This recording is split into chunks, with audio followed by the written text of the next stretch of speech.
సదాశివసమారంభాం వ్యాసశంకరమధ్యమాం అస్మదాచార్యపర్యంతాం వందే గురుపరంపరాం.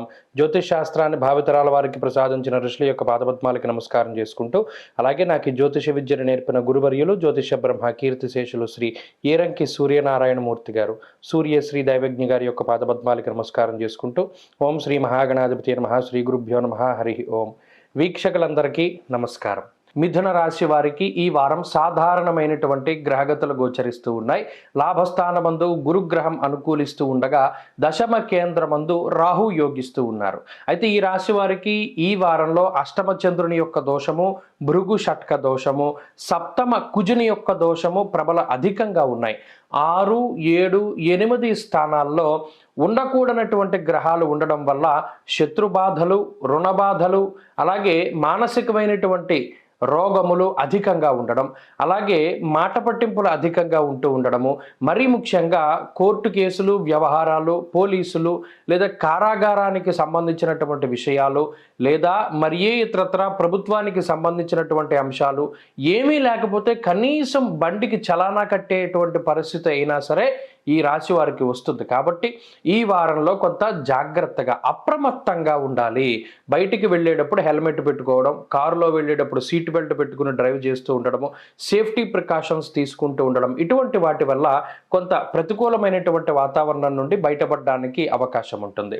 భృగు షట్కము అనేటువంటి ఈ దోషం వల్ల స్త్రీలతోటి, ప్రత్యేకించి మిథున రాశికి సంబంధించినటువంటి మగవారికి స్త్రీలతో సమస్యలు ఏర్పడడము, వారి రీత్యా కొంత అవమానాలు లాంటివి ఎదుర్కొనేటువంటి పరిస్థితులు రావడానికి అవకాశం ఉంటుంది. స్త్రీ మూలక ధన వ్యయం అంటే స్త్రీలకు ప్రత్యేకించి ధనాన్ని ఖర్చు పెడుతూ ఉండడం, వాళ్ళు మీ తల్లిగారో పిల్లలో లేకపోతే చెల్లెలో భార్యో ఎవరైనా కానివ్వండి, వారి రీత్యా కొంత ధనాన్ని ఖర్చు పెట్టేటువంటి పరిస్థితులు మిథున రాశి వారిలో ప్రధానంగా కనబడుతూ ఉన్నాయి.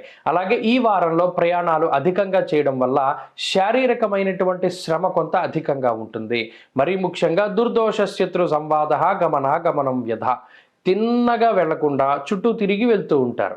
దానివల్ల కొంత అలసిపోతూ ఉంటారు. ఆ విషయాల పట్ల కొంత జాగ్రత్తగా ఉండాలి. అలాగే ఈ వారంలో ప్రయాణాలు పెట్టుకున్నప్పుడు ఆ ప్రయాణానికి సంబంధించినటువంటి సమయం కంటే 10 నిమిషాలు ముందే ఉండాలి తప్పితే, ఈ ప్రయాణం చేసేటప్పుడు మీరు ఎక్కవలసినటువంటి వాహనం అది ముందు వెళ్ళిపోవడమో, మీరు ట్రైన్ మిస్ అవ్వడమో, బస్సు మిస్ అవ్వడమో, ఫ్లైట్ మిస్ అవ్వడమో, ఇటువంటివి జరగడానికి ఎక్కువ అవకాశాలు ఉన్నాయి. కాబట్టి ఆ పరంగా జాగ్రత్తలు తీసుకోవాలి.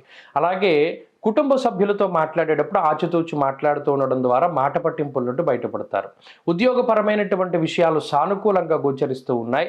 ఉద్యోగంలో ఆర్థిక లాభానికి, ఉద్యోగ మార్పుకే చేసేటువంటి ప్రయత్నాలు ఫలించడానికి అవకాశం ఉంటుంది. అలాగే వ్యాపార పరిస్థితులు చాలా అద్భుతంగా గోచరిస్తూ ఉన్నాయి.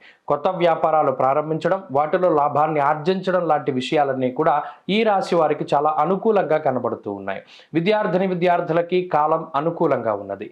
దూర విద్యకై ఈ గ్రహస్థితి ఉపయోగపడుతుంది. స్త్రీలకు ప్రత్యేకించి ఈ గ్రహస్థితి మానసికమైనటువంటి సౌఖ్యానికి కారణమవుతుంది. మరీ ముఖ్యంగా ఉద్యోగ వ్యాపారాలు చేసేటువంటి స్త్రీలు లాభపడడానికి అవకాశం ఉన్నది.